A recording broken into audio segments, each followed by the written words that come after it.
Happy Sunday. Welcome back to Retake the Week. That did peak my microphone. Hopefully it wasn't too loud. Hopefully your ears are all still intact. But let's not waste any more time. Let's get right into it. It's been a really busy week of tier 2 action. Like, we've had so many things like just smashed together, going on at the same time, teams playing multiple tournaments on the same day, teams who usually don't. So welcome to the hard slog of what the tier 2 scene used to be like for everyone. It's gotten a little less chaotic recently. But before we get into all the real recaps, the news, the retake, let's do with promos, because we have to. Members get access to special behind-the-scenes content. They get access to the behind-the-scenes episodes for this show. They get access to interviews. One just went up with Pakis, the coach and GM of Revenant. They get access to prospect demos, which are currently lagging behind due to me being sick all week. But there's plenty more coming. I've got at least 6 lined up on my CSGO, ready to be watched and recorded. They also get access to the member Q&A once a month, and polls and various other things related to prospects. There's a lot on there, and it's $2, so yeah. Become a member. Quack, you have a show to promote. I've forgotten who the next guest is, so you're going to give us a hint, I hope. I really hope. Honestly, this episode should be coming on Wednesday. I'm not sure about that. We are still talking about things. I like to give an insight into how I do this show. It's called Lead Speak, and we've already put out episodes with Robban and Pita. Someone in the last episode asked for a link to the episode, and I sent one 20 minutes after the comment was posted, but YouTube decided that comment should be instantly removed without ever being seen by anyone, just because I posted a link to another YouTube video. So you can't see that. It is pinned on my Twitter. Like, if you go on my Twitter, which is like right below my camera, I'm gonna make the rule now that the latest your Twitter isn't on the screen. It never has been. It's in the never in the has been. description. I thought it used to be. It's in the description. It's in the description. Right. It's Quacke69. Yeah, you can find it there. I'm gonna make it a rule now. The latest episode of Lead Speak is always gonna be my pinned tweet. So just go on there, look at the first tweet. That's where it's gonna be. So right now it's Pita.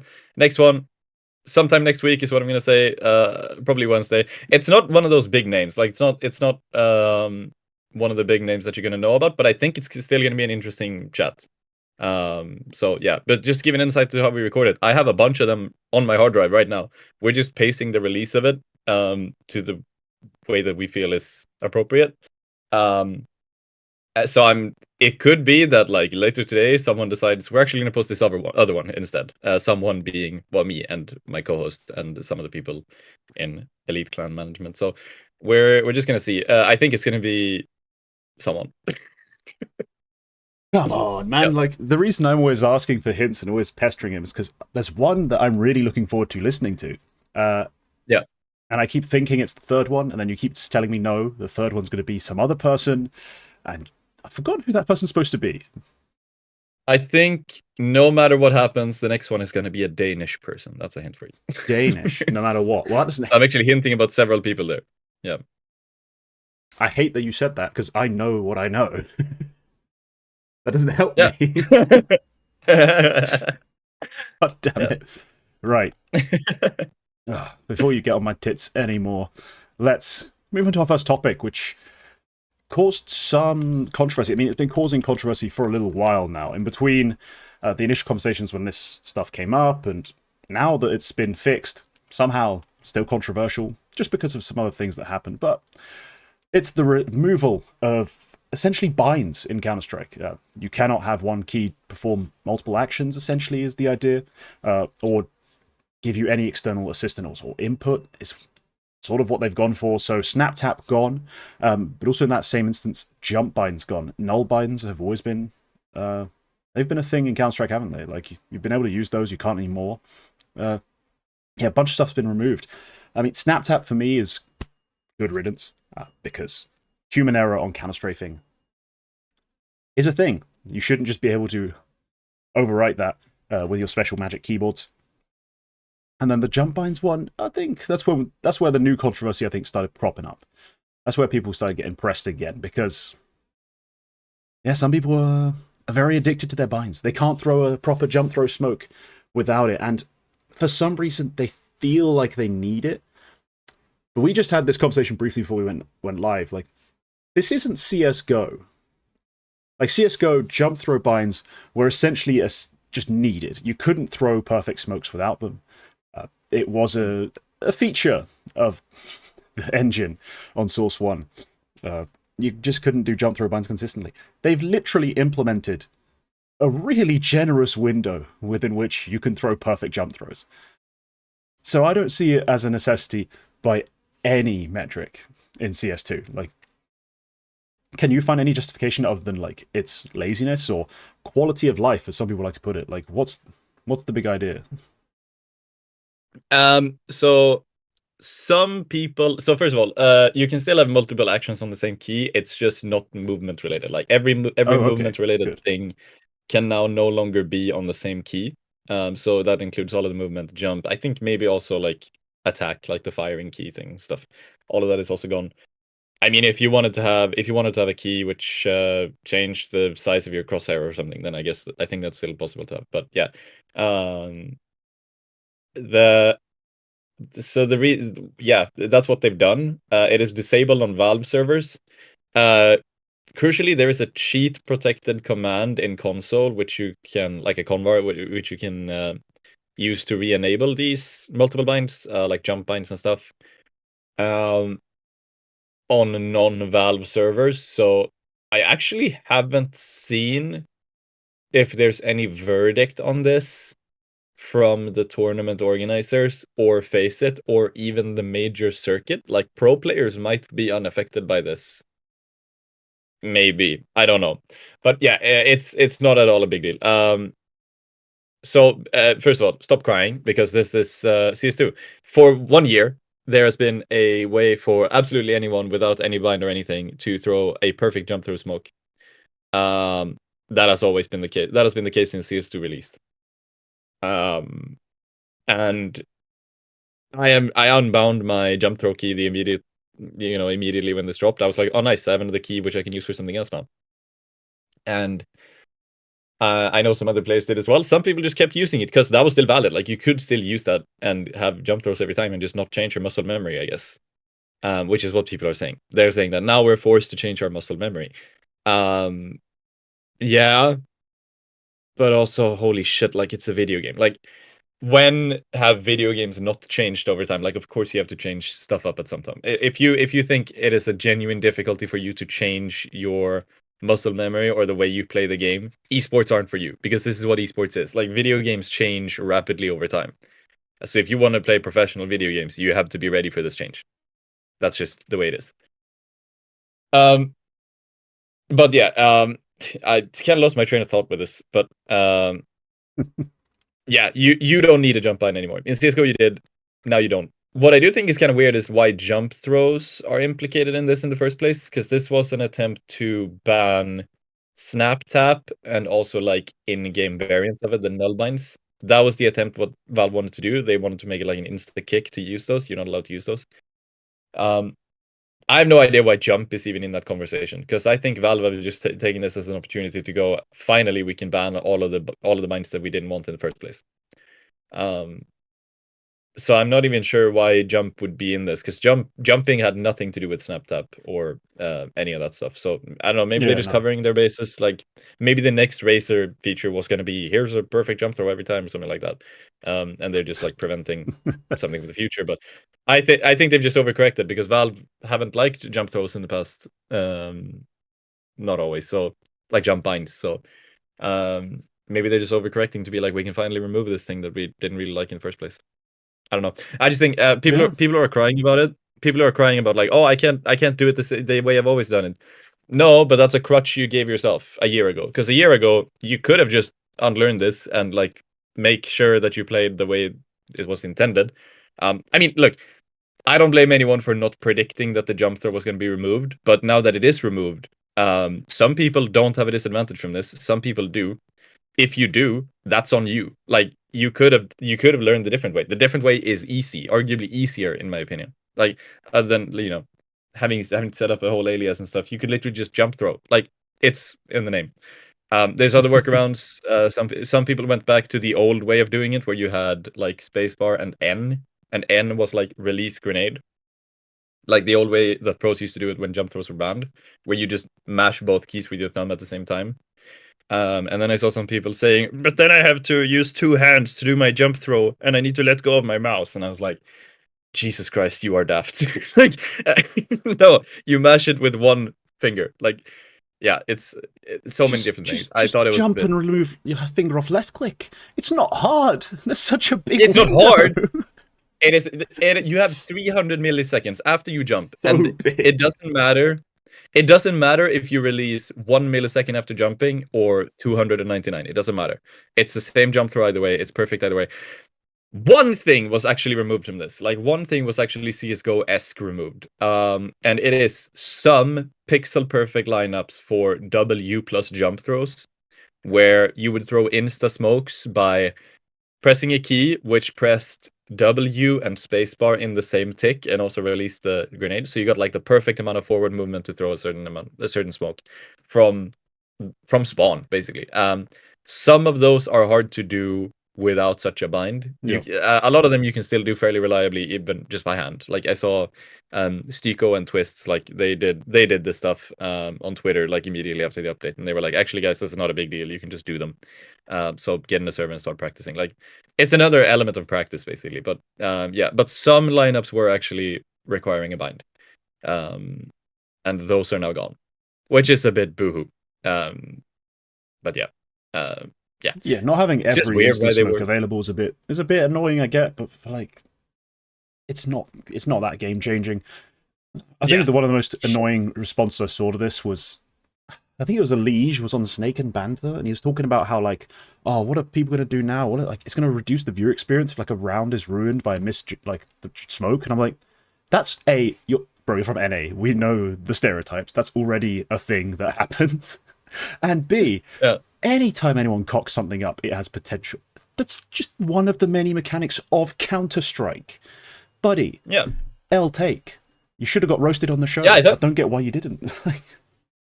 I thought it was funny that people were like upset over the fact that Counter-Strike, like in principle, I thought it was funny that people were upset that Counter-Strike now requires more practice to be good at.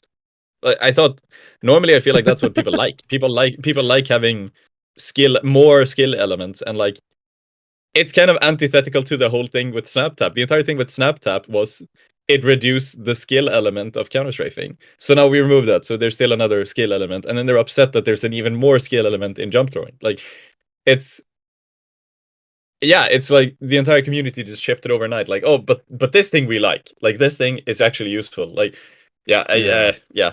Yeah, I couldn't practice this in It's deathmatch, guys. What the fuck, man? You're telling me I yeah, have to train to throw yeah. smokes? No, come on. That's just being silly, I think, at this point.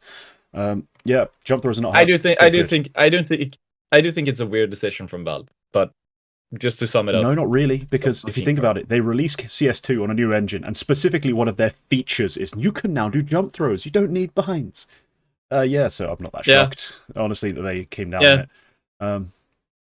But all right, that's But enough yeah, on that topic, I just think. shut the fuck up and get in a server and start practicing. Like, dude, I thought I saw some pro players be like, how are we gonna survive? And then some other pro players were like, 20 minutes later, post a video. I just did all of the 6 insta smokes after 5 minutes practice. This is so easy. Just do it, guys. And then I saw some people say, actually, I fucked up some smokes in an official immediately after the update because I didn't have time to practice. And I was like, all right. Sucks. Cool. Yeah. Yeah. Yeah. I lost on the new map immediately after the update. What? Okay. Sucks. Yeah. All right. Move on. Yeah. Move on. Right. Jesus. Blast. Showdown. Man, this is an event I previewed on the double swing.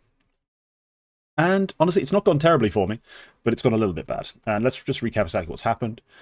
So, FaZe have made it through their bracket. They beat Rare Atom, beat Pain, made the semi-finals. Cool, they're now playing OG.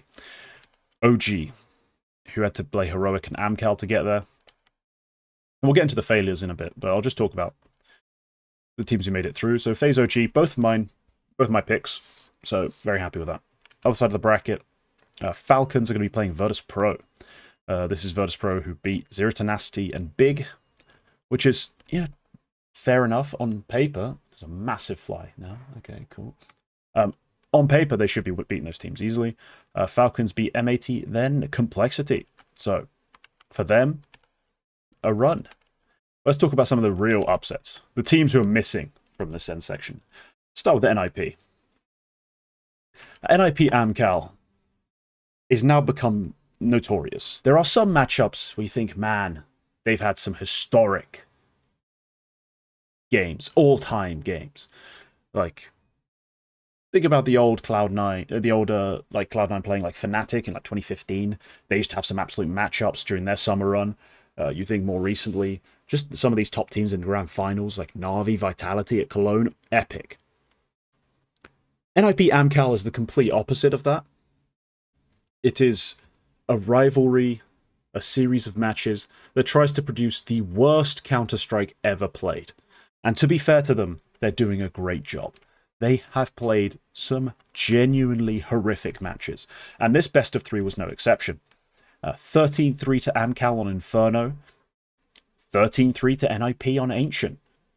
2 horrendous CT sides to get us started off, and a general shit show. We go into Vertigo, and we're subjected to multiple overtimes of basically garbage.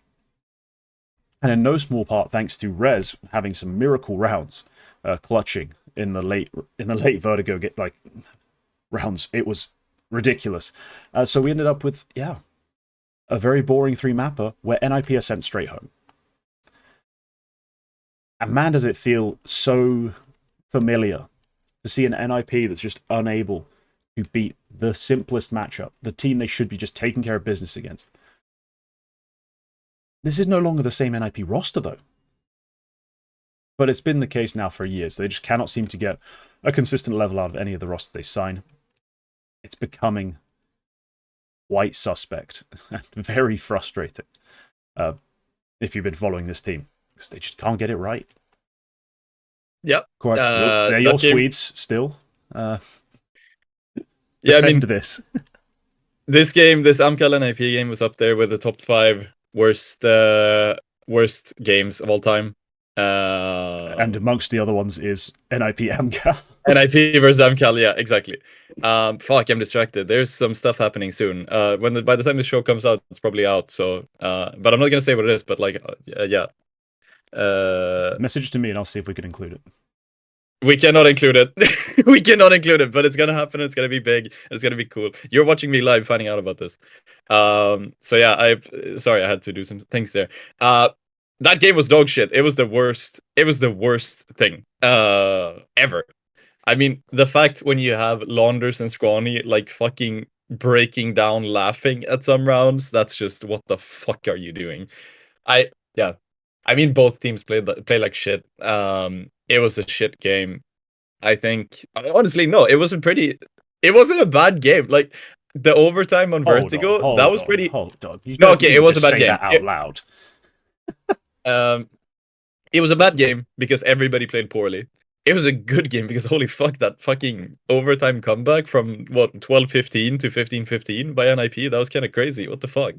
But yeah, it was a bad game. Everybody played horribly. It was painful to watch, except for when it was kind of exciting.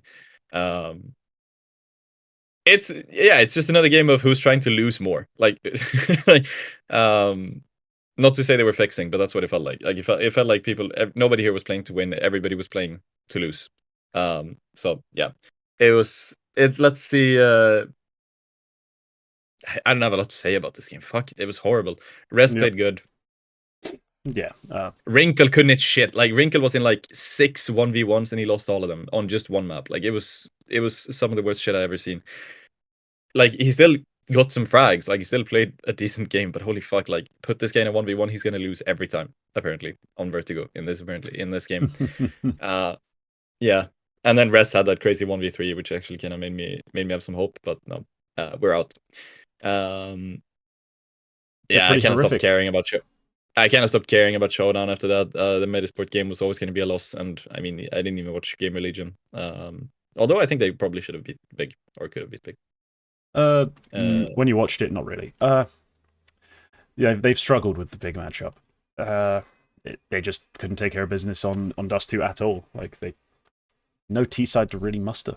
But let's talk about some of the other big misses. Namely Heroic, who, as I said, lost to OG.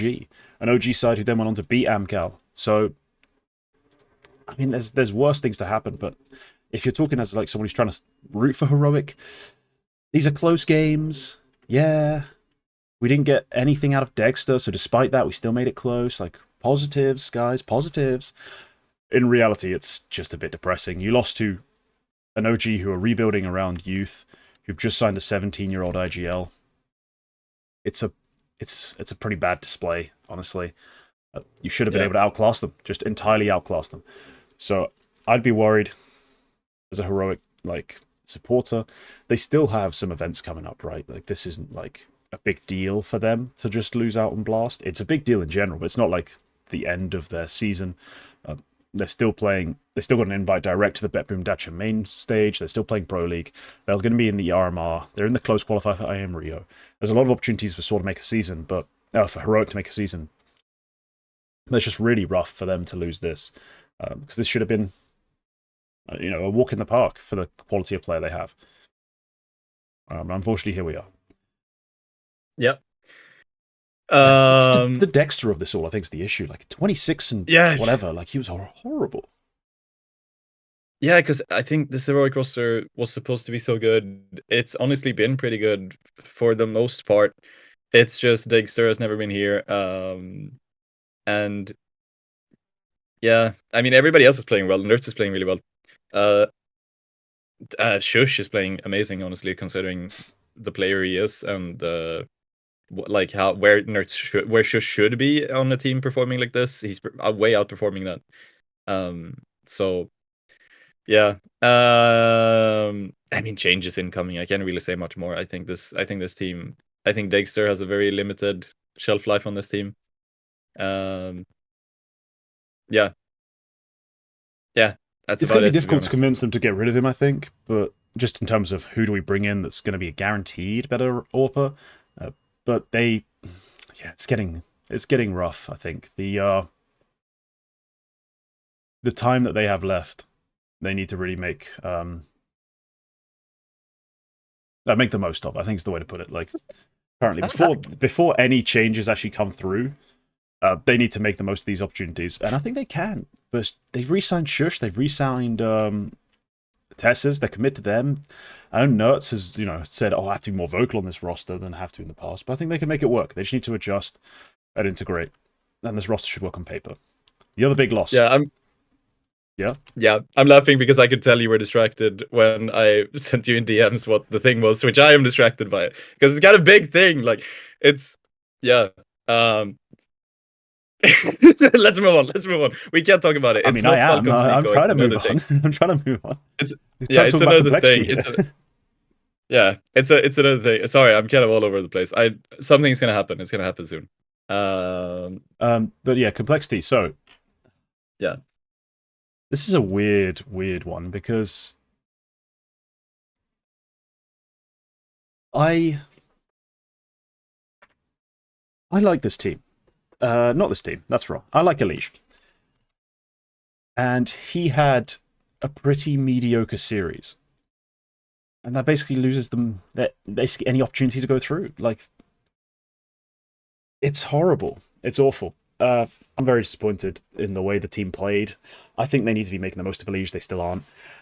But to go out to Snappy led, in terms of rating, like in terms of his performance on the server, Snappy was the best player. Holy shit, that's rough. That's rough. Grim and Floppy, I don't know. Yeah.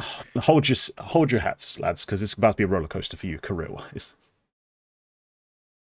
Yeah, it's this is a grim game for complexity. No, it's like they definitely should have gone out of this. I thought it was honestly with the way Metasport have played recently, I thought it was bad enough they played overtime on Vertigo. There's no way that should ever happen, honestly. Yeah, but that series of Elige goes bananas, right? Like that's a prime Elige, like dicking. Without Elige, they are nothing.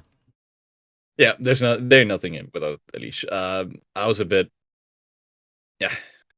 maybe this is their Jönköping win. which is kind of like biting them in the ass because now they feel like, oh, we just won our first LAN in like 12 years. This team is perfect. Like, had they lost in Jönköping, I wonder if we would have seen a roster change over the summer, which could have changed this team quite a lot. But yeah, Yeah, like you said it, they're nothing without a leash. Like, what the fuck are they gonna do when he doesn't show up? yeah, they're going to lose series, disappointingly. The final team to touch on, Yep. I think I'm going to keep it brief on this team, is Cloud9, Mm. because, yeah, disappointing, but to be fair, when you think about them, new roster, completely unknown, unheralded, really, like, how they're going to play, exactly how the role's going to work. They're coming against Pain, who are a fairly hot, like, sure, they haven't beaten that many big teams, but a fairly hot roster in terms of their form, their vibes. It's always going to be a rough matchup. Like, Pain plays some legit good Counter-Strike. They get beaten convincingly, like 13-8, 13-9. It's a shame. I think all of us would have liked to seen Cloud9 do better, but they are very fresh and still have a lot to prove. I think they still have a lot to work on and figure out on all these maps. Because they just, they're not quite ready yet. Pain also like a team which is kind of dangerous and can beat proper proper teams. We've seen it before. It's the Big Uzera. Big Uzera is just a goat, I guess. No, but yeah, they also played it close against FaZe, so it's like even at this event in particular, they played very well. Taking a map off of FaZe is, I mean, yeah, not the biggest achievement in 2020 in late 2024, I guess, but good team still. I think Cloud9 were definitely hoping for more. I think I honestly could have put. Okay, they had FaZe on their side of the bracket. I was about to say I could have put Cloud9 to go through or at least be in the final, but with FaZe on their side of the bracket, I think that would have been more difficult. But yeah, approaching impossible, yeah, I think, but yeah. If I'm seeding this based on where I actually think either team is, I think Cloud9 probably shouldn't have been on FaZe's side of the bracket. I think Cloud9 should have faced in the final. But yeah, shame for them, I guess. Up and at 'em. Yeah, They disappointing. made the RMR, so we'll see them there, I suppose. They did, and that brings us on to the next topic, which is the Blast RMRs. We're going to start with RMR A and then do RMR B. We're going to kind of recap who's made it through and who hasn't. So for RMR A, the list of teams, quickly, is Sinners, Sangal, Parivision, Unity, Eklot, Bait, Gamer Legion, TSM. Those are the 8 that made it through. Some big names for me there, some, the tier 2 teams that I've really liked, really been following, wanted to see make it through this. Namely Bait, Game Legion, TSM, so I had to wait to the last second for those 3 guys. Like, I had to wait for the 2-2 matchups to happen, for them to go win 3-2 in those games. Those were really tough games. I mean, Bait beating Monty 2-0 to make it through, huge for that roster. MPL, big ups. Let's see some real Counter-Strike at the RMR, see if you can make at least a dent there. I know it's going to be difficult, but I'm looking forward to it. Gamer Legion also having to 2-0 bleed to make it through at the last second. What a bloody tough game that was. Both maps overtime. Give Kassad's troops the credit. Like, it's not like they whimpered out. They fought all the way to the last second, but man, Slend wasn't having it. Andu was also playing a really good series. Those of you who watched will know that guy had a great time. Flammus not too present, I think, at this RMR in the tough games. I'm not sure how his numbers end up looking, but Andu and Slend definitely had a big impact. And yeah, ZTR kept the calling straight. But yeah, do you have anything to touch on those 2 teams? No, not in particular. I think that game against Bleed is kind of heartbreaking for Bleed, honestly, because I think maybe Yeah, that's rough. Yeah, they probably should have made it through. If I'm being entirely honest, especially going 2-0 up, I thought there's no chance they don't make it through. But also they end up. I mean, look, I'm looking at the Swedes. Of course, we had 5 teams with Swedish players here. 4 of them, I would say 3 of them should have made it through. 3 of them did make it through, but one of them probably shouldn't have, which is Eklot. Yeah.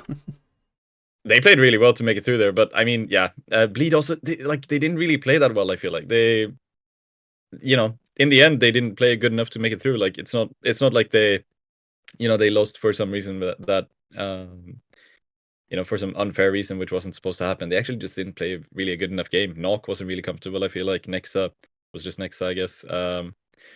Yeah, we probably should and could have seen more out of them, but yeah, I mean, Yeah, let's we just see didn't. what happens. And on the opposite side of that spectrum, I think like they get the 2 opening BO1s, lose 3 straight BO3s. TSM lose the opening 2 BO1s, 2 Bleed, 2 Gamer Legion, then go on a 3 straight 2-0 sweep of the O2 Gauntlet against 1 win BC Game and Koi to finish it off. Koi, a team many would have like expected a good showing from here. Like they're usually a team that can make it through these sorts of tier 2 fields for the big events. Maybe finally now their refusal to play the rest of the tier 2 circuit has come to bite them in the ass because they avoid so many of the tier 2 events, like the tier 2 online cups, all that stuff, just to focus on these sorts of qualifiers. They just didn't look as ring ready for someone like Xiphon, who just came in and beat their fucking head in for 2 maps. Like that guy went ballistic in this qualifier. Been so hyped with his performances recently, and allowed TSM to make it through 3-2. Those are the big ones. Sinners Sangao 3-0. Not sure those are the 2 teams many people had listed 3-0. Not sure many people had them both going through even. I think especially Sinners, a big shock given their online form recently. Sinners is the big shock. I would have put Sangal 3-0, but you also know that I'm quite You're hyped very, about very this case. I biased, think but they have been on not decent not even form. just biased, not even just biased, but on recent form. I think out of this bracket, they were one of the top 2 teams, to be honest. Like I think, I think they've just been going from strength to strength. They've pretty much won everything you can win in tier 2 online in Europe. They're going to several lands. They were already qualified for 2. Now they're going to China as well. Like big tier 1 lands. So I'm quite hyped about this team, and I thought, they could absolutely go 3-0 here. Sinners, I did not expect, because Sinners have been kind of down in the dumps lately, man. They've been Like horrible. what? Yeah. Yeah. So yeah, I guess it was the Oscar show, I suppose. Which is kind of what this team is built for, I suppose. Actually, Jesus, he popped up over a 2.0 average in 4 maps. That's the big story. Oscar, man, what is he? 33? Bloody hell! What a beast he's been recently. That's been really driving force behind Sinner's wins recently. It's just Oscar. Like that's the long and the short of it. Like they have a group of players behind them that you just wouldn't blink twice at. You wouldn't sniff at it. But instead, you have this AWPer. If you look at his profile, especially on the HLTV with the new stats, just clutching, opening, doing everything for this roster, providing all the firepower. Been an absolute animal. And he was able to drive them through because, holy crap, as you said, his overall rating, 2.03. Like, my lord. Their maps went maps. 13-3, 13-3, 13-4, 13-3. That was the Sinners maps. Yeah, it's Jesus. not. It's going to struggle to keep up. Like they're not going to maintain that going into the actual RMR. I think the actual RMR they get absolutely bounced. But great job making it through here. I think they have a shot. They have a shot at least like 1 or 2 wins. We've seen Sinners pick off like bigger names before. It was an old iteration of the Sinners, but same core, B-Stick, Shock, Oscar, same coach behind them. I still think they get absolutely bounced. Yeah, I think they do get dumpstered, but there's a chance they take 1 win or 2. I suppose. But yeah. Especially with Koi, another team who lose in the 2-0 game and then end up going out 2-3 in 3 straight best of 1s or best of 3s against Unity and TSM. Unity a big shock to make it through here. I think just to quickly touch on that, no one's expecting them. I mean, those of you who've watched the show long enough will remember Mikey as one of my prospects of the week a long time ago. But this team has always been like, well, iffy. Like if you see them pop up, you're like, oh, Unity, not really holding out much hope, and they're usually not that great. They'll beat a Verdant, they'll occasionally beat like a Kono, but they're not a big name in tier 2. So the fact they can make it through with BO3 wins against just 1 BO3 win, actually, fuck, I didn't realize they'd done that 2-1 thing against Koi.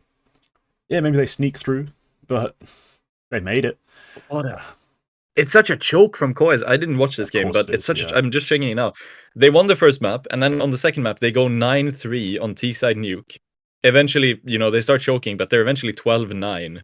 And then it still goes to overtime, and Unity wins, and then Unity win the second map or third map comfortably. Like, fucking hell, they were 4 rounds at halftime on nuke after T-side nuke. They were 4 rounds away from the RMR, and then they end up going out 2-3. What a choke, man! Like, what is this? Big choke, big disappointment, honestly. Yeah, Especially considering this exact squad, I believe, was at the major the last time. And it was They like the made the first RMR time. last time, I think so. Yeah. Yeah, it was like Stad Odo and Just made their first major, and it was the whole thing about having so many Portuguese players at the major. But yeah, No, they made it to the actual opening stage. They actually made it to the real stage. It's actually yeah, it's what used to be the qualifier. I keep bringing that up. yeah, But yeah, they yeah, made it to the extended stage. So no, they have been kind yeah, of there before. yeah. I Just think not quite good enough. for like some of those teams, when you see them have this run, I feel like if they just got one more game, then maybe they would make it through. But yeah, Maybe they got one more game. They lost 3 BO3s. I think it's about as legit a fucking goodbye, a send home you could have. It's not like they got fluked in the BO1s and then lost 1 of 3 BO3s. No, they lost 3 straight. Goodbye, have fun, try again. Maybe make some roster changes.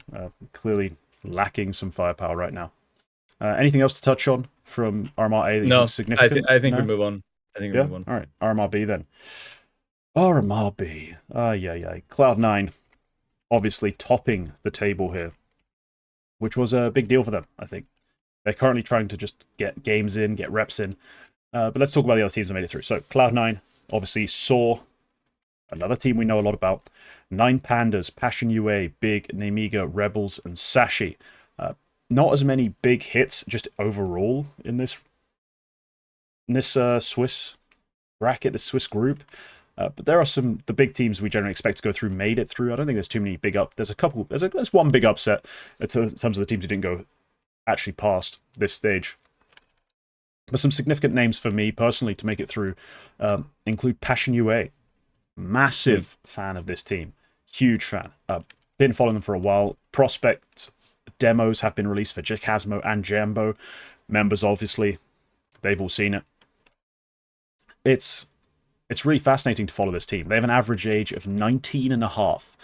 19 and a half. And that's only brought up by the fact that their IGL is 23.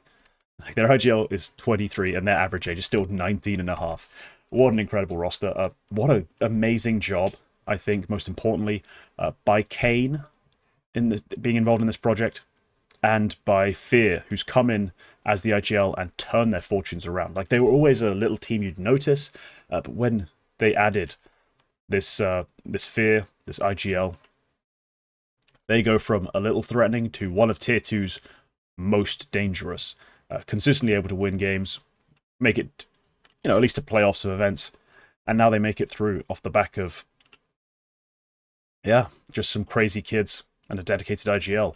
I think Fear, for a lot of people, is kind of like, he's an example to the world of what happens when you just take yourself goddamn seriously.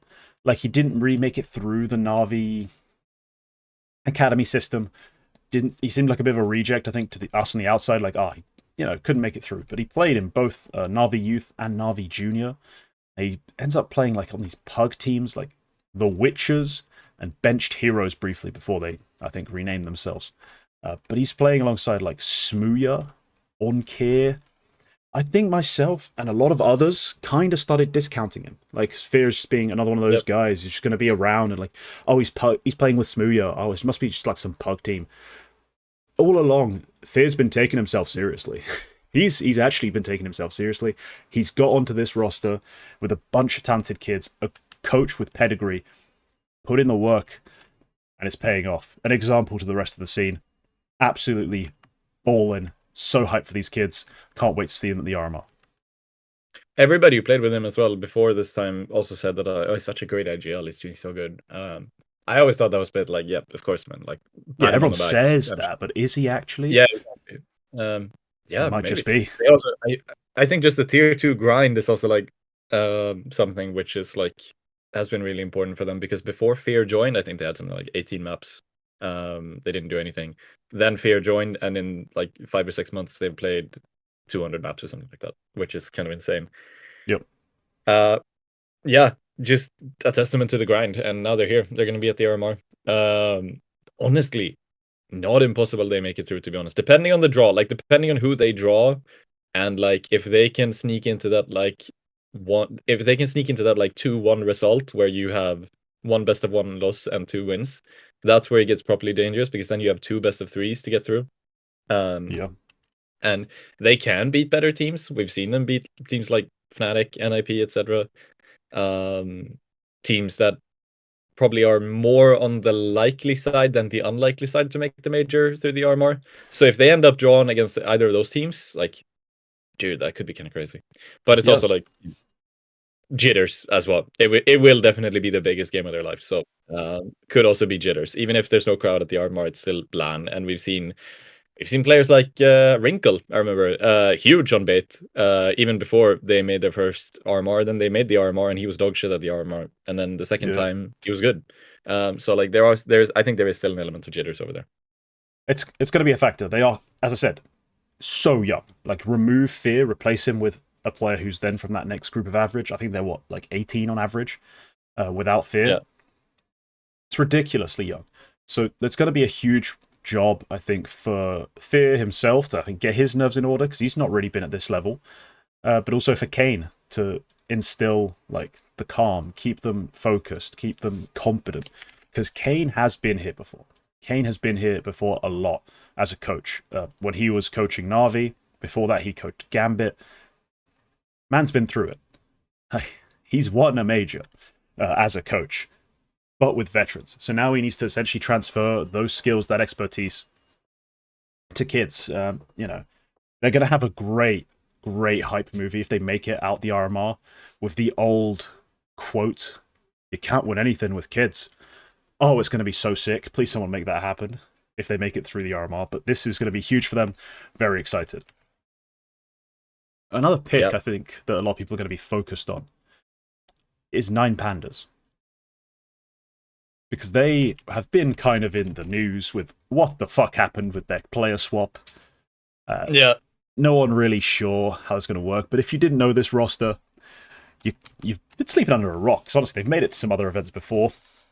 But they're currently sporting Result, Shelfie, Glowing, Idis Balance, and Dealades. Historically, the big star of this roster, the big impact man, has been Dealades. This guy, their hard entry and openings player, massive impact when they've actually gone deep into events.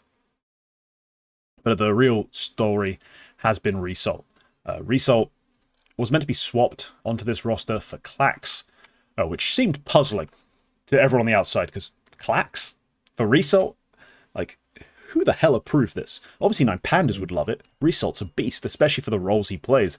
Like, it makes no sense sometimes, but he plays like anchor spots, lurk spots with such aggression and such success that he kind of profiles like a star entry whilst really not being one.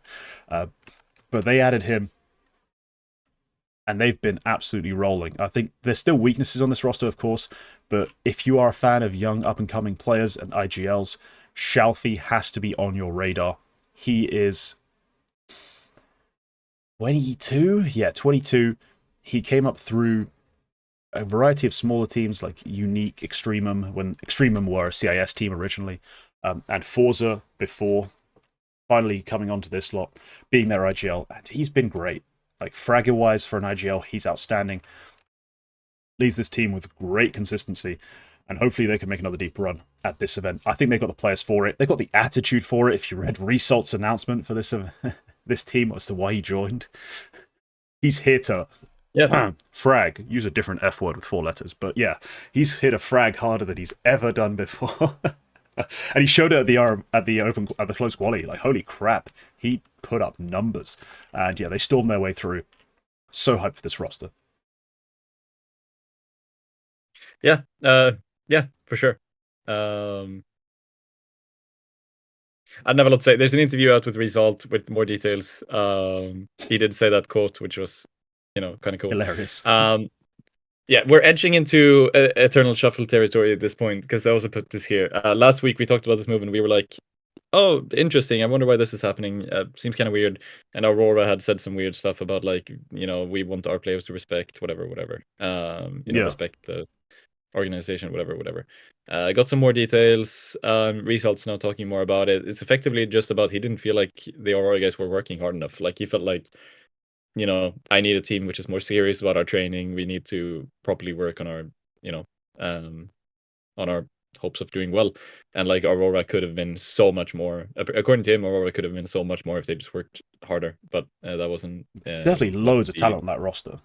Like Ken Yeah, C, Norway, he's Deco. Such a beastly roster. yeah. If we're gonna take his word for it, he's probably not wrong, or he's definitely not. If it's true that they're not doing enough, so to speak, he's definitely not wrong because this is a very good team. Ken C, Norway, Deco, Lackey. I think that's a very solid roster. Um, with Clax as well, honestly, it's not a bad roster with Clax. It's just now it's no longer a top 10 contender, which it might have been before. Now it is Oof.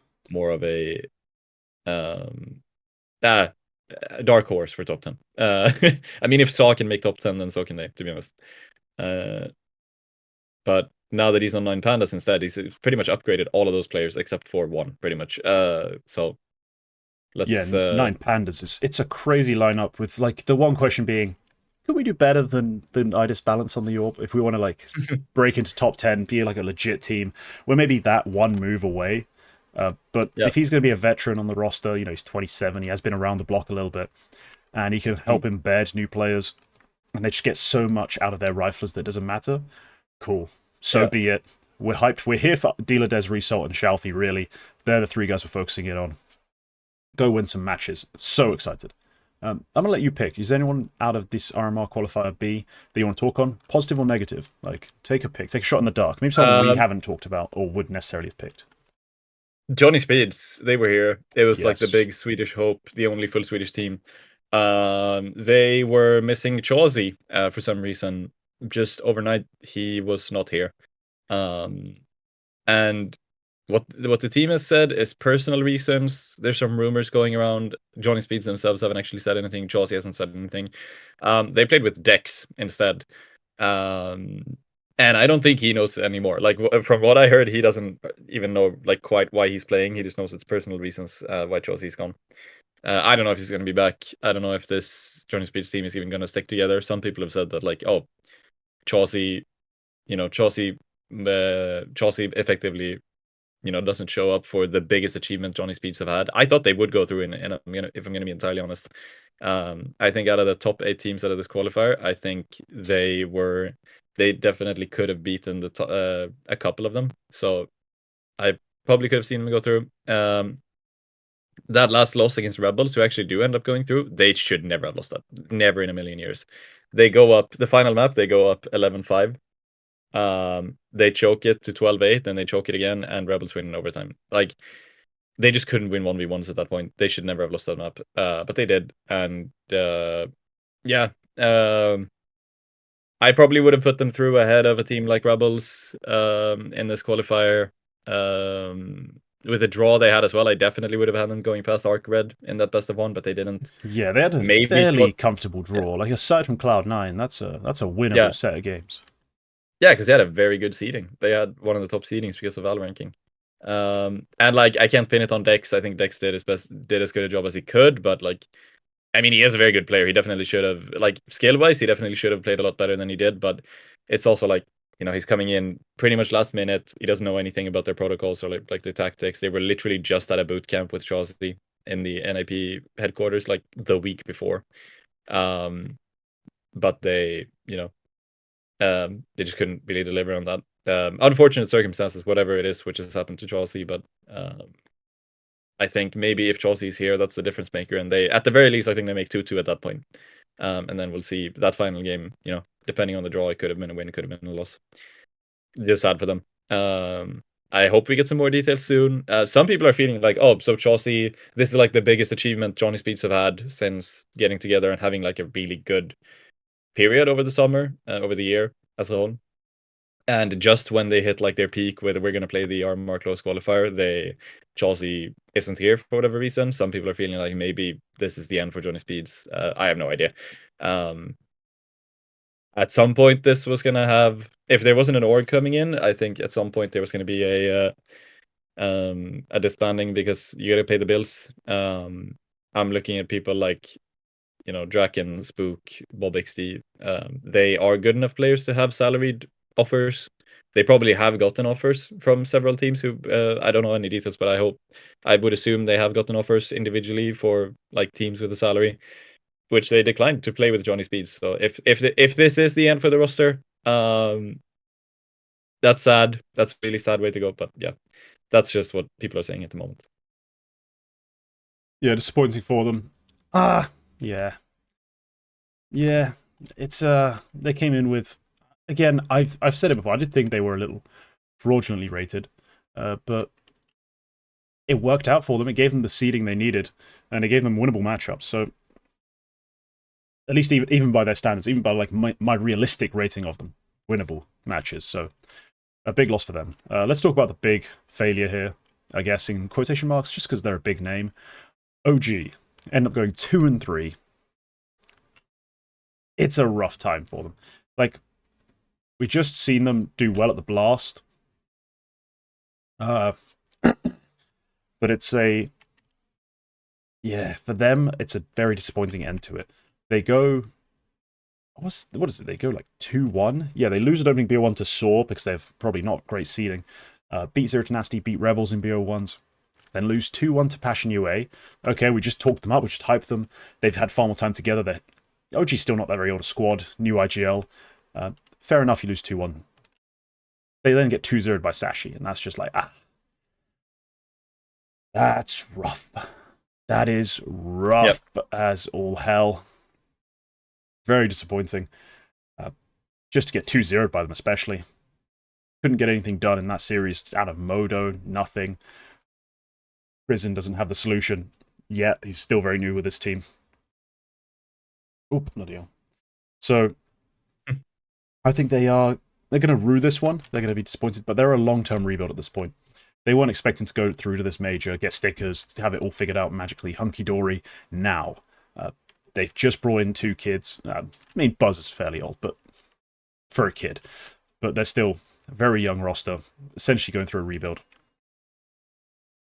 I'm not too ashamed if I'm one of them. They've still got Blast, potentially. If they somehow make it through that, that'd be still an insane turnaround for such a young and such a freshly arranged team. Yeah. I think for me, this is still a fair performance for them. It's neither here nor there. They win some games they should have. They lose some games they probably shouldn't have. They could have made it through. Could just as well not. When we're talking about the 3-2 teams, it could you could just as well swap them for pretty much any one out of the 2-3 teams, and that would still be like valid. It's just one game, which is the difference. So, I don't think they're happy with it. They probably shouldn't be happy with it considering like the status of the organization. But considering where their rebuild is and how short order they have put this together, and like the substantial rebuild you have to do when you lose Heavy God, I think they're still gonna be happy with this. If they had made the RMR, yeah, they wouldn't have. They probably they wouldn't have made it through. Maybe they could have with a couple of months of work, because that's still a couple of months out. Yeah, so it's the time maybe gives them a chance, right? Yeah, but I think they're let's. I think they're still gonna be happy with what they did. I think, or they should be rather. I think this is fair for such a short-lived roster. It's effectively the time they've had together is effectively one boot camp, and that's it. So I don't know. I don't have a lot of takes on this team. I think this is more one for the future. Like it's not. It's not something. At the same time, they've been doing very well in Showdown, albeit with some very easy opposition. They have a very rough game against FaZe, but they're still there. Sometimes to like win, you still have to be there. You still have to be there. Like you still, sure, everybody else ahead of them, quote unquote, fucked up, and like they had the one heroic game, which is maybe, depending on who you ask, an easy win or a crazy upset. But yeah, I mean, yeah, then NIP fuck up, and they're still there to pick up the scraps to play Amcal. And now they're here against FaZe, and fuck it, the way FaZe look, fucking anything could happen. We could have OG in the fall final. Yeah, it would be an insane turnaround for them. Yeah, I won't put them to do it because I'm not insane, but they could for sure. Like the way FaZe are kind of crap. Like they are. Yeah. Maybe if Lambert has just pulled out some crazy anti-strat out of his ass, then maybe they can do it. But let's see. Yeah, we'll see. But yeah, that's kind of wraps up for me, the teams I'd give a shit about, like the ones I actually think are worth talking about for us right now. There's a couple names, like the former Para guys didn't make it through. They were playing under the name Chang. Okay, it's a shame, but I don't care. Yeah. It's not really that big a deal for me. Who else was down there? There's a lot of the teams who are down there you'd expect to see down there, like Amcal, like Arc Red, like Incilio, Permitter. Shame for them. I think they've got some talented players, but they lost all the BO3s. You can't complain. Yeah. You can't complain. Just Also, go home. I mean, look, to be honest, they played Sala and Big. Only the Rebels game was really fair. Rebels, the Polish matchup. I think, you got to win that. You got to win that, but also, even going 2-up, that's great work. But then, you play Saw and Big, that's kind of rough for them. But yeah. Incilio as well kind of flew under my radar, but they went 0-2 down. I thought for sure they would be 0-3. They then knock out Amkel in last place. They knock out Chiang, and then they actually take a map off of Nemiga. We very well could have had Incilio in the major. We could have, but Nemiga going through, I think for me is more fun, more interesting. It is more fun. I prefer this Nemiga team. Yeah, I've been kind of into Xanta, I've been into Khan at various times. I think Sway's also popped up on my radar a couple times, or Zwei, or however he wants to be called. So no, they're a cool little team. Xanta especially he's been a beast in a lot of weeks where we're talking like who's going to be our prospect of the week. Xanta keeps popping up in our conversations. For me personally, and I keep having to go, I didn't actually watch though. I didn't actually watch the games. I can't just magically just say, oh yeah, he's great. I didn't watch him play, so that's a shame. But let's move on to a little special segment that I want to throw in. This is going to be a special issue of Dr. Duck's diagnosis. And usually when I give you a team, I'm usually like, fix this roster. Here's the parameters. This time I want you to build something. I'm asking you to be Dr. Duck Frankenstein, like create something. Using only teams, players from teams. Bloody hell, all the flies today. Using only players from teams who played in these two qualifiers. Build your Ukrainian dream team. Oh my god. Now I'm going to talk through some of the options out loud because I know these players off by heart and I don't expect you to. So we got Passion UA and Bait are the two big names with players. They're full 5 stacks of Ukrainians. So I'd recommend zeroing in on them. But then after that, in terms of some random players here and there, Monty have Demka. Ents have SDY. Is there anyone else on that one? I don't think so. No, that's everything from Qualifier A and Qualifier B. Well, there's no random Ukrainian. I thought not, but yeah. So those are your options. Passion UA, Bait. Is a Cynics hidden somewhere? He is. Yeah, Cynics is Arcred, but I wouldn't pick him in the first place. So no, you wouldn't. STY, Demka. I want to see what you come up with. What you think would be a pretty beastly lineup. And I'll see because I know the roles of these players perfectly. I'll give you some hints if you start overlapping too heavily. Let's start easy. To get the easy ones out of the way. Pick an IGL. Like you've got two choices. I'm gonna pick MPL. I'm gonna pick MPL for sure. I don't think that's a strange choice. NPL is my in-game leader. He's made a big turnaround. For my opera, it's kind of between Head Trick and Jambo, I suppose, but I'm gonna go Jambo for that one. Head Trick's been impressive, but I still don't think he's like a purebred opera through and through. I'm not sure Jambo is either, but Jambo is really impressed against better opposition as well. And then I'm kind of here, like I think I do need to pick Demka. I think Demka is a kind of an obvious choice. Very much. I'm actually just gonna check. I think I know ish where he plays, but I'm just gonna check the profile thing to make sure I'm not overlapping too hard. Demka's a T-side trader more than anything else. CT side mostly anchory spots. The occasional like small site, some big site. He's not really that much of a rotator. A couple rotating positions, I think, but mostly anchoring. Lurker and anchor. That's a good choice, I think. Then I think that's a good choice to have. I don't think I'm gonna find much better in Passion UA or Bait for like an anchor player. And then I am going to take STY. I think we're still not too far out from his time in Monty when he was absolutely beasting on everybody. I don't think that's a huge overlap. No, STY is definitely a rotator and map control player. On the CT side, yeah, heavily. Rotator. Yeah, T side map control as well. On these rosters, yeah. Yeah, on ends. So then I'm kind of what I'm missing is sort of yeah, it's interesting. Who's going to be your fifth here? Like, I'm not even really quite sure where NPL plays on a server. someone hasn't watched Prospects NPL. Wow. You sent it to me before you uploaded it. That you didn't even remember. I proof watched it. Every detail. I don't remember. I don't remember anything. It kind of overlaps with SDY actually. But I am still gonna take that because he's the IGL. We can bitch him. We can put him anywhere else. I'm gonna take a Passion UA player here, and I think Jack Asmo is the guy with the stats, but that's not really who I need here. I feel like I need a bit of a second. I think I need a second anchor next to Demka, like a bit of an anchor player, bit of a more lurky, since I already have NPL and Demka sort of up front, so to speak. NPL and SDY up front, so to speak. So I need someone next to Demka. And it's actually hard. I don't actually have any idea. But I might go for the coach pick to begin with. I'm gonna go for LMBT actually. I don't think I'm gonna go. I'm actually gonna go for yeah. Kane is cool, but I like LMBT quite a bit. I might just go for Jack Casmo. I don't know if he actually plays those spots, but I'm just looking at some stats here, and it actually does look like he's not really that big kind of space taker guy, but you might correct me on that if I'm wrong. Yeah, Jacasmo is... He might be more of a Demka, exactly. Like, I'm trying to remember, because I've seen his Inferno, and his Inferno, he was one of the B players.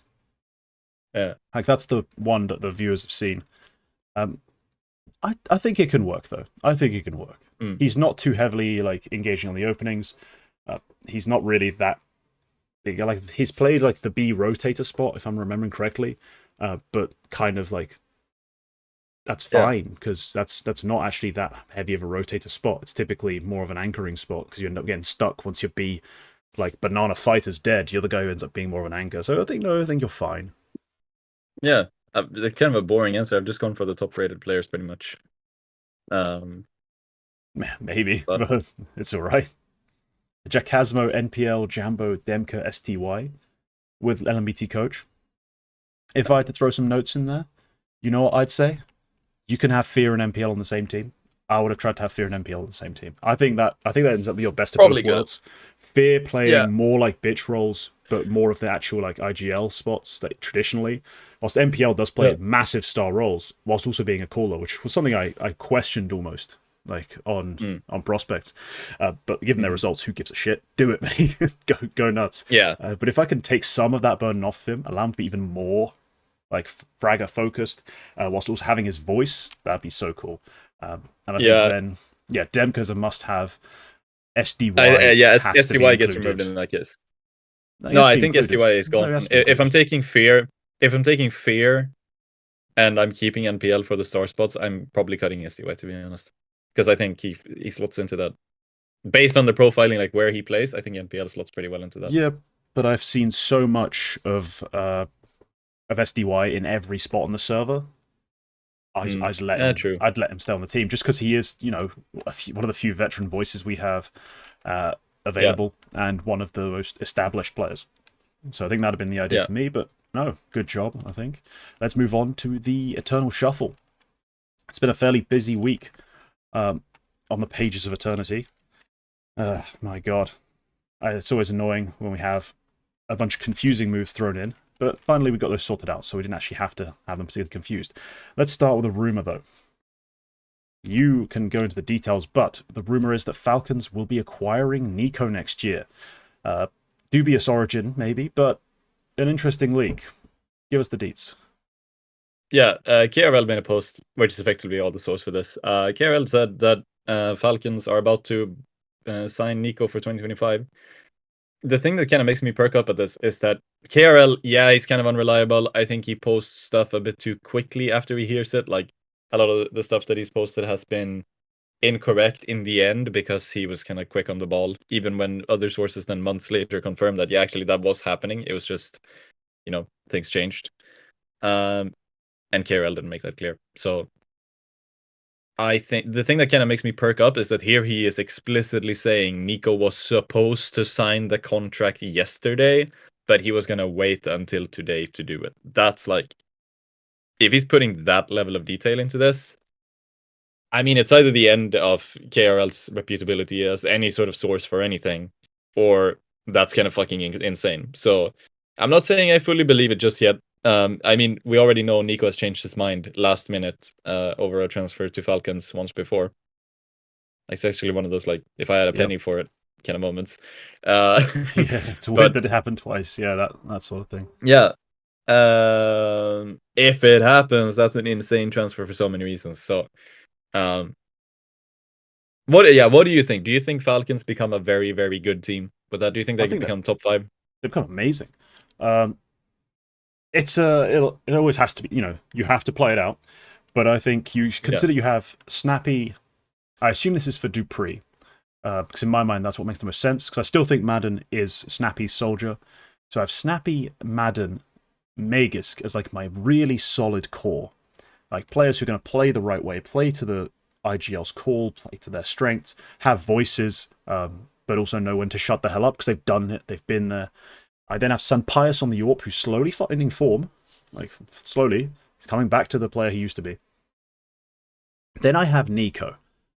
At any given moment, the best rifler in the world. I mean, it's hard to say that in the donk world, but I still think it remains true. One of the best riflers in the world, more complete than Donk will be for a little while in terms of everything he can do on the server, how independent he can be, just how smart he is, how much he contributes to the team's calling. We've seen that in G2, cough cough. How much, it's a tough mid round. Snacks is dead. He's got POV over everyone's screen. Nico is talking. Nico, like he is a highly active voice. So I think he'd be a massive asset to a roster of a combination of champions and smart players, with Zonic as his coach as well. I think this will be the first time in a while that he'll have a great coach and a great IGL on the same time, like at the same time, leading him. I think last time he was with a great IGL was probably when he was with Karrigan. Who was even the coach back then? Like, is it Roban at that point? I feel like it is. Yeah, it is. Yanko for a time, but Yanko for a time. Yeah, Roban. I think so.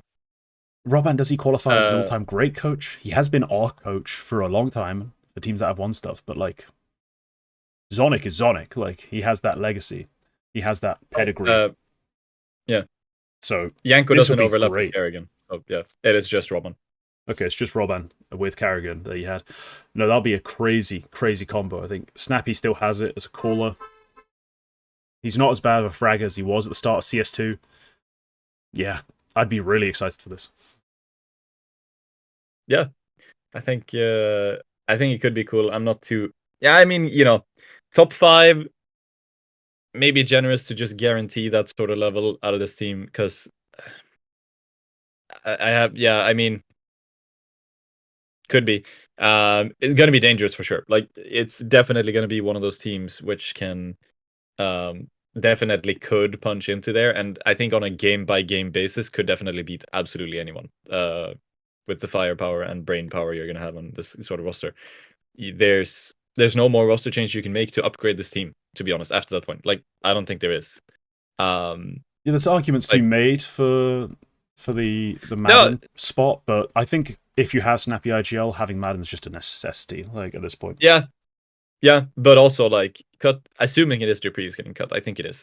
If this happens, minus Dupree plus Nico, pound for pound. Yeah, sure. Maybe you could marginally upgrade Madden. Realistic transfers, there's no way you're upgrading Snappy, Magisk, Sonic, or Sunpius. Like pound for pound. There might be like on paper upgrades with like how fucking.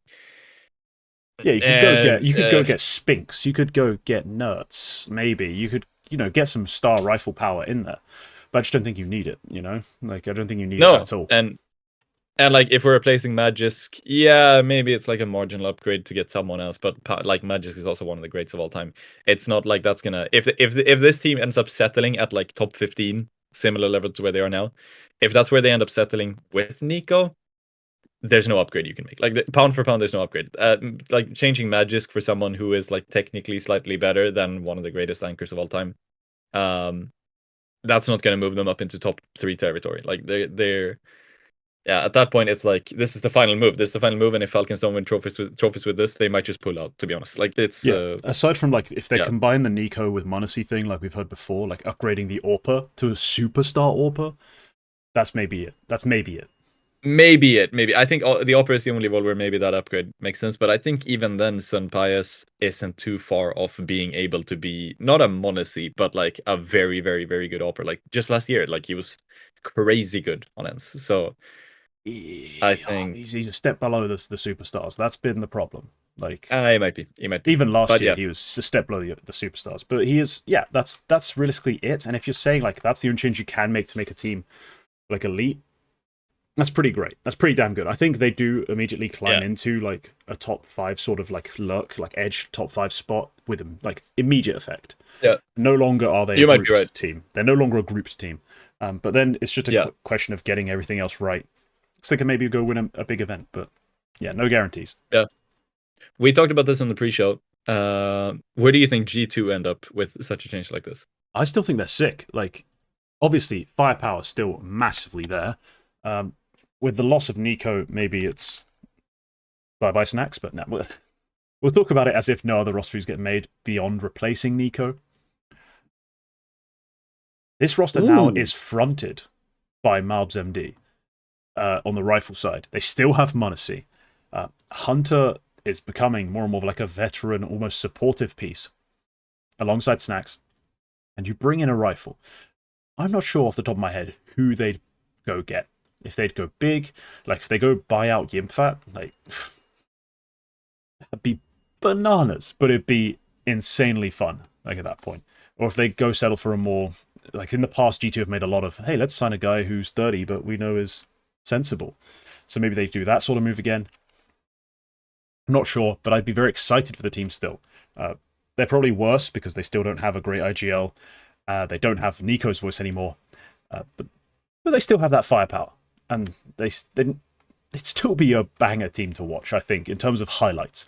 In terms of smart CS, bloody hell, they're going to struggle. Do you know what you could do, which is funny as hell?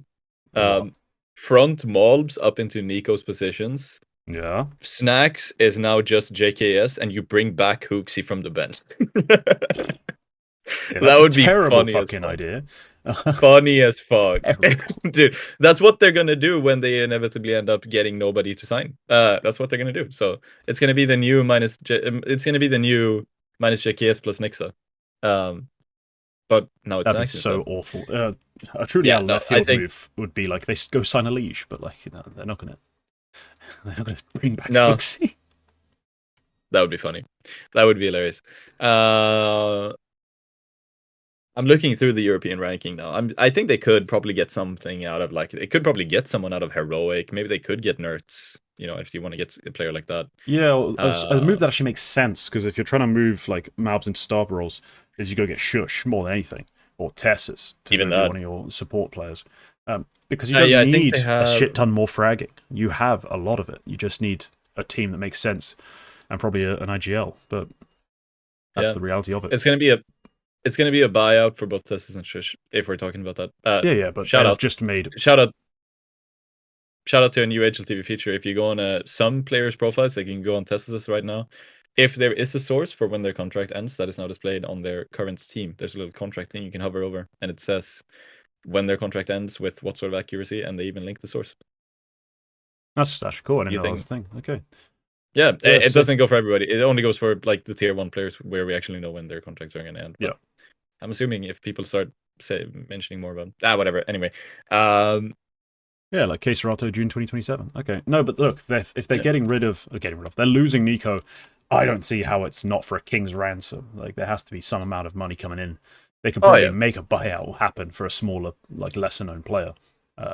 We'll see what comes of it. Maybe that just remains a rumor, never happens. We kind of did Aurora Clax result, so ignore that. Yeah, let's get ITB have officially cut Boros, and is it they're signed Red Star, or is he currently the stand-in? They signed him. Okay, so they signed Red Star to replace Boros. Boros did not have a good time on this team. Like when he comes in, you look at just his numbers, his play, he wasn't up there. he wasn't feeling it. Dude, And also, apparently, there's been a few issues behind the scenes. So he's ended up being benched, and he's happy to be benched and moving on. Let's put it that way.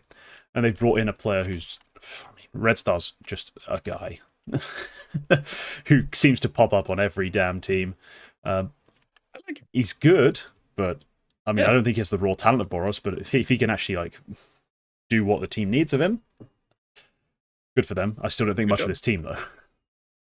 I think he's a very good player. He's been a very good player on every team he's played. What I've heard is that he was asking, like, when he left, when the 5W thing kind of broke down and he was looking for a new team, what I heard was he was just asking, like, an insane salary. Like, nobody wanted to sign him because he was asking such an insane salary. So, I think he could have been a lot better if he wasn't, like that. Like, if he was content with going to a good team instead, then or a half decent team who could pay him nothing or a little bit less, then I think could have been a very good player. Also, kind of got fucked over by match fixing rumors, which were, as far as I know, unsubstantiated. With around the Monty thing, where we had the Yarabu thing, where Joel and him both got kicked out of Monty. Also by association to some of the Bulgarian rosters that were match fixing by all accounts. Like Fiend, he wasn't involved in this as far as I know, but. He's been in contact with a lot of match fixing. Let's put it that way, like indirectly. Yeah, he's been. I think he's hurt by all of that. Yeah, and I think he could have been a very, very good player. To keep happening, like there's just shit everywhere. It just keeps happening to smell of shit, I guess. Yeah, right. Maybe under my own shoe there's some shit. No. I mean, just wherever he ends up, there's match fixes. We'll just not think anything of that and move on. Yeah, let's not talk too much. I'm not going to talk him up too much. It's like this. Oh, he's just unlucky. He's surrounded by all of this shit. Maybe he is just surrounded by a lot of shit because he is the shit. Like that's. But yeah, I think he could have been a very good player on a very good team. Maybe this Into the Breach team is that. I don't know. What I heard about Boros is that like he kept disappearing from several games like mid match, and I thought that was like something which has happened before, which is when he was on Nasser. All of Jordania just lost power for a couple of hours, literally the whole country, and like 2 of their players had to leave, and that was like one of the times Nasser used to stand in when Boris was there. Kind of fucking crazy that happened. If it's that sort of thing, he's a liability, I suppose, but it's not like, it's not like he did that on purpose. Another thing that people have been saying though, which I don't know if that's even true, is that he overslept. Like he just didn't show up for games, and like he wasn't conducting himself properly, and that's more in line with like what people have said about Boris from and during the time in Falcons. If that's true, that's a whole different thing, and I think that's deserved. Fuck out of here in that case. To be honest, if I'm fully honest. Yeah, it's a rough situation for if you're trying to be Boros and have a career between everything that's going on team by team. It's just it's difficult, and I'm frustrated, especially because I know how talented he is. Like I remember interviewing Mighty Max of Endpoint when he was on that team, and he's talking about how fucking nuts he is. Like this is Mighty Max had just had, I believe, before him like Flame Z on his roster as one of his stars, and a crazy aim of that guy is. He then gets Boris and goes, "Holy shit, this guy's 10 times better. Like, how is this possible?" And that's because Boris mechanically is one of the best players ever. Like, if you just watch his crosshair move, when he's in his like spots and he's playing how he wants to play and fragging out, bro, that thing is gorgeous. Just snapping to heads left, right, and center. Yeah, a big shame. Yeah, a big shame. All right, next move is a confusing one for me.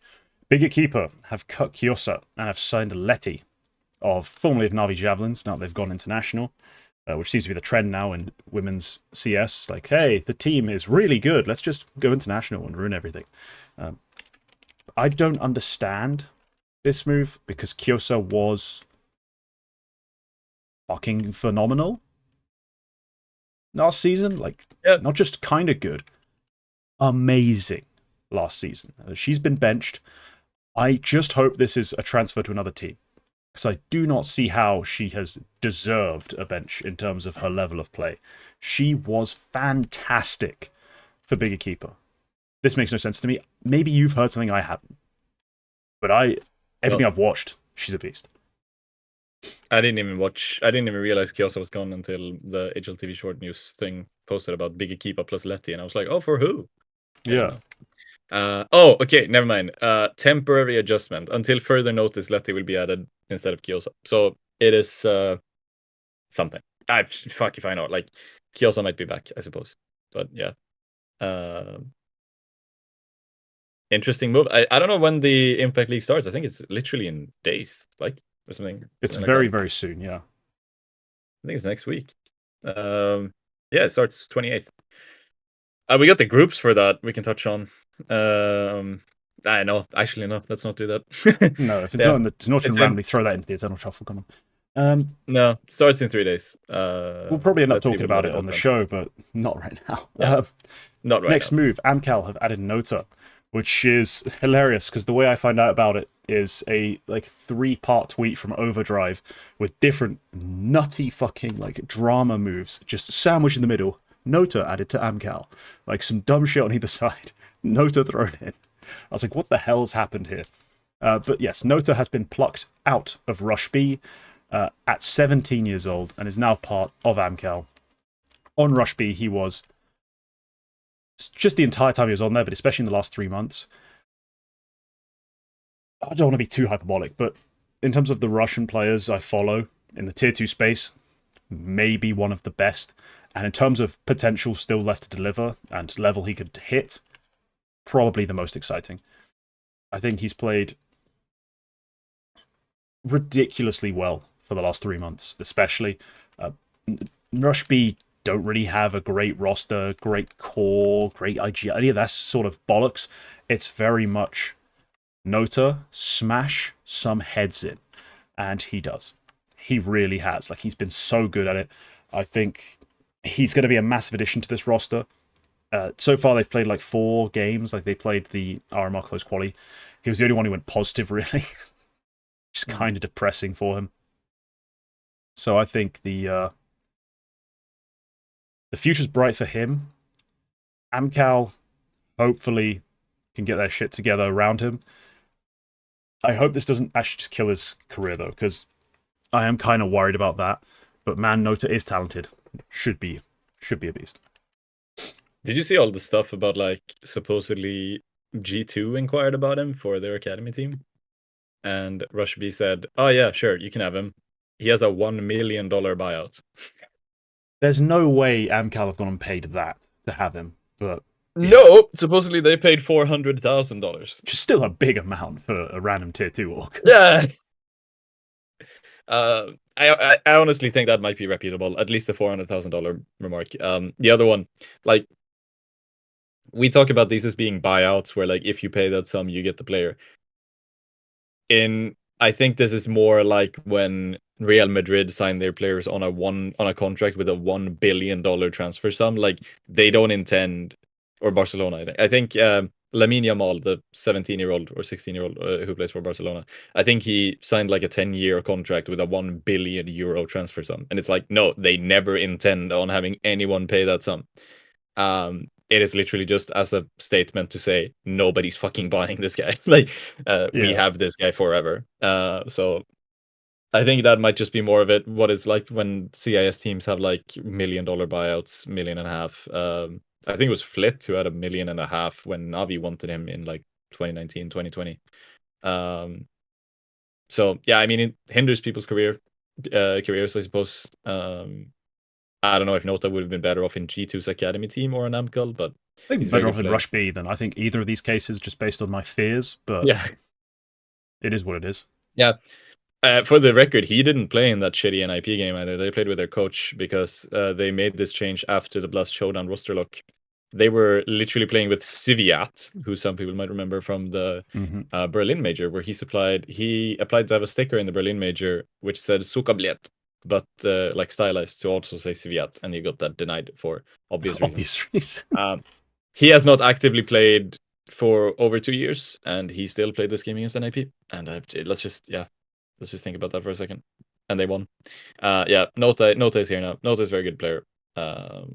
Yeah, you know more about him than I do, but yeah, and I've given the spiel. Like, he's also another demo reviewed for members on Prospect Demos.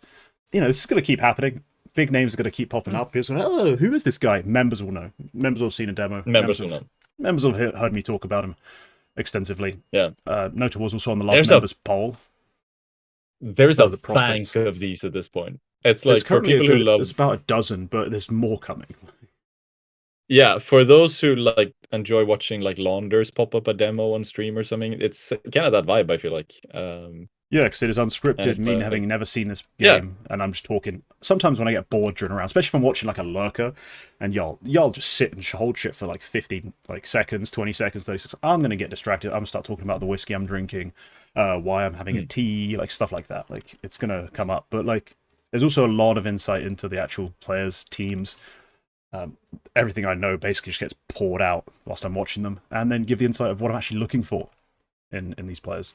Let's talk about the next transfer, which definitely does not include a prospect, and that's GGA cutting Kirby, which is hilarious because he has officially on HLTV played one map with this roster and has now been cut.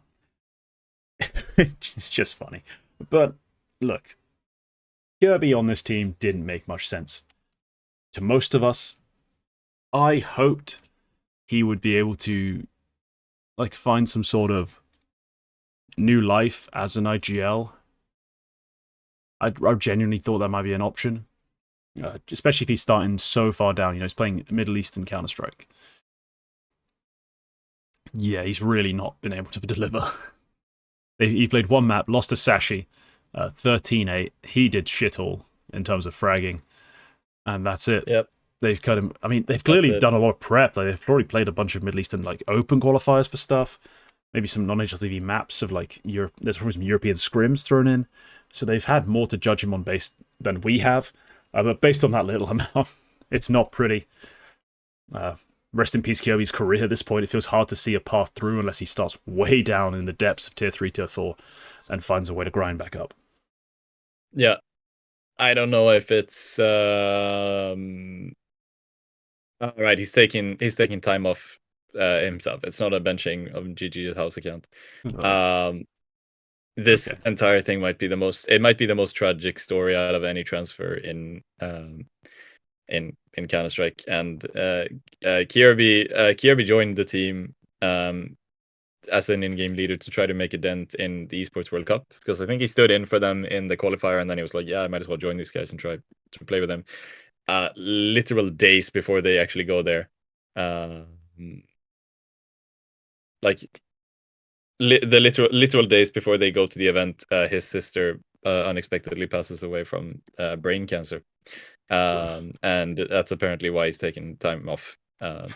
Considering as well how fucked over they got in the format of the Esports World Cup. Like, that's a joke. It just makes it. Yeah, it's just a joke, and it makes a joke out of the entire idea of having a regional qualifier thing. We have a regional qualifier to further one of the teams in our home region, the Middle East, and they literally screw that team over more than any other team in the entire event. Which is how the fuck have you furthered anything? You gave them an unfair draw in the first place. Jesus Christ. Yeah, it's just dark. It's good for him to take a break, probably. Yeah, hopefully he can hopefully he finds some peace and then maybe comes back to CS. We'll see what happens. But as I said, it's hard to see much of a bright future for him in Counter-Strike. I just think, maybe the IGL change. There's always a need for them. Maybe you can get an opportunity in the low levels. All right, shall we do prospects of the week? Wrap up the show. And on that cheerful note. Get me some cold medicine or something, because I am somehow dying out here. I was ill this week. It was food poisoning. Now it feels like I'm coming down with a cold. Why, life? Why? Just decided to rail me this week. All right, prospects of the week. I'm going to take the lead here. I chose Mr. Controversy, Mr. Ready to Frag, wink wink. He is Result. Man, this guy is a player is very fun to think about. because when you look at his profiles, always it's historic. Like now they've added the profiles, but also if you looked at just the stats in the past, if you're a guy like me who deep dives the stats, you're like, how the hell is he also like a 20+% opening kill guy, high impact? And then you look at spots like anchoring here, anchoring there. What is this?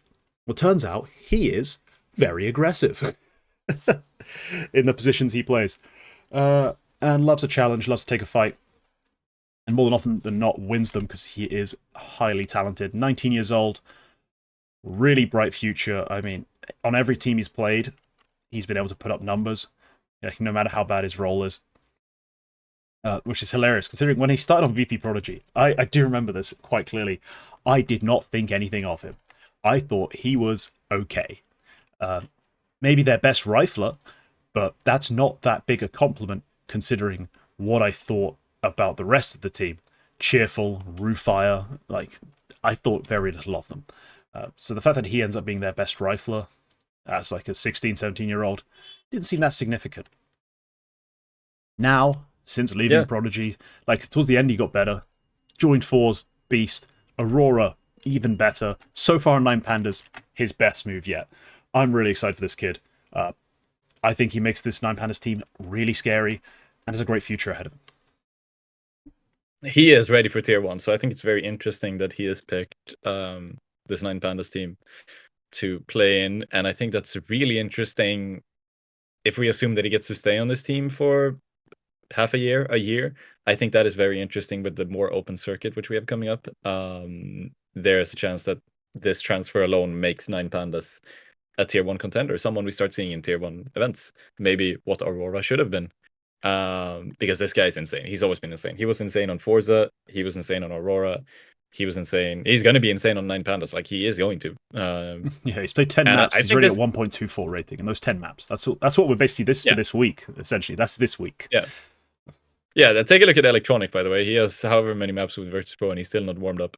So, yeah, I think this guy is tier 1 ready. I think looking at him, his stats, his positions, and everything, there was an argument. If he spoke English, you could have put him in a lot of different teams. I think one that you and I kind of talked about a little bit is that if you want to replace Mezzi on Vitality, he's a pretty good replacement. He plays the same spots. He plays them very differently, but he plays the same spots and much more significantly. Yeah, but like, you know, and I think that would have worked. I think you could have put him in on a top 10 team and he would have performed just as well. He has always delivered. He's not even someone who has been like out of tier 1, because on every team he's been on, Forza, Aurora 9, like Forza and Aurora, they've always managed to move upwards and like played bigger events. They've played bigger teams at bigger events. So yeah, bright future for both 9 Pandas and him, I think. I think that it's a very good pick for a prospect. Yeah, really excited. And also, I picked him the other week. Yeah, but no, he's a player that worth talking about. I mean, and this week, I said this in the pre-show. I was like, I could just pick Xiphon again. Like, I could just pick Xiphon again, because he was an absolute monster. Like, statistically, he was the best player last week. Just on rating 2.0, like, he was the best player last week of the prospects I could have picked. Potentially in the entire week, but I didn't really check that. It's not what I'm looking for. But man, Result, had to talk about him again. Right, your prospect. Line us up. My prospect, I picked another Swede. This time it's Arvid, who actually had an amazing week. So a Swede. I mean, look, it's just happenstance that they keep doing really good. This week, Arvid was really good. Arvid, some backstory, got signed for Alliance, has kind of disappointed for... He has kind of disappointed on this team. He got kind of picked up as this, like, a bit unknown. He played a couple of maps here and there. He would have been... Yeah, he was 21 years old when they signed him. You know, he was on that Knasit mix, which did something or other at some other qualifier where they beat some better team, and it was something like that. And he was kind of nuts because I think in the final, I think if I remember this game correctly, they played against Apex in some qualifier, which was noteworthy. And he had one clip, which I always thought was like, oh, he built his career off of one clip, which was on overpass. I think they led 15-14 against some team which was definitely better than them. And this guy pulls out a fucking ace round out of nowhere, which sends them into which just sends him into whatever close qualifier this team might have been, and he immediately leaves and joins the Lions instead. I think it wasn't exactly like that. I think he was already well regarded even before that. But to me, it always looked like, oh, he did this off of one round, like one round, net him a contract. It was yeah, it was against Apex, and it was actually they were down. It sent them into overtime, and I think they end up losing the map. Whatever the fuck, I can't remember the exact clip. Anyway, crazy player to be honest, and especially this week because he's sort of been very up and down. He has had very good performances. He's had very bad performances. With under Robin's tenure with Alliance, and this week he has gone fucking nuts. Just go check the game against Revenant in the close qualifier for CCT 10. Holy fuck. He went crazy on all maps. There was a 2-13 map, which I think paints a picture. They lost 2-13 on the second map. They win the series, but they lost 2-13 on the second map, which was Nubis. And this guy dropped like a 140 rating, 16 frags in a 2-13 loss. On Mirage, he was crazy as well. 27 frags, 178. And then just capping it off on Ancient. They almost choked that. They almost choked a big lead. Ends up 13-10, and this guy's top of the server, 21 frags. Like, crazy. And he's done it in several games. Even the game before, he was kind of big. He's just playing a very good game, and something has changed, I think, where like he's suddenly so much more comfortable. And that's very nice because it is, yeah. I mentioned him before when I talked about Poi, because I think like very few out of the very few players on these like top Swedish teams were like fresh hires, like new people we haven't really seen before. It was more of like recycling the same old players over and over again. Yeah, that's always Ovid been was one of the guys. the disappointing part, Yeah. hasn't it? Yeah. Ovid was one of the few guys who kind of came out of nowhere, and you know he didn't really work out until now. So like I do hope that Alliance. I'm not going to say that Alliance are starting to move upwards. I don't think they are. I think they have been very middling for quite some time now. But I do hope that maybe finding something more out of Ovid, whether it is because of removing Robin or like moving leadership, or maybe he's moved spots. I'm not really quite sure. Whatever the cause is, maybe you can find a better level out of Ovid, and he can kind of be that hard carry player that I think he was supposed to be or wants to be. Yeah, the difficulty I always have with teams like Alliance, like Eyeballers, is always I look at just a smorgasbord of just mid. Like when I look at the players, like, oh, I got a 1.00 across 6 months from like 4 different dudes. Why am I supposed to be excited about this team? And then I watch their games, and I'm like, every now and then they eke out like wins, and I'm like, this was just ugly. So when I see them beating Revenant this week, I was just like, how? Why? Like, I know Revenant's far more talented. Like, I prefer certain aspects of their structure, like who's actually involved in this project.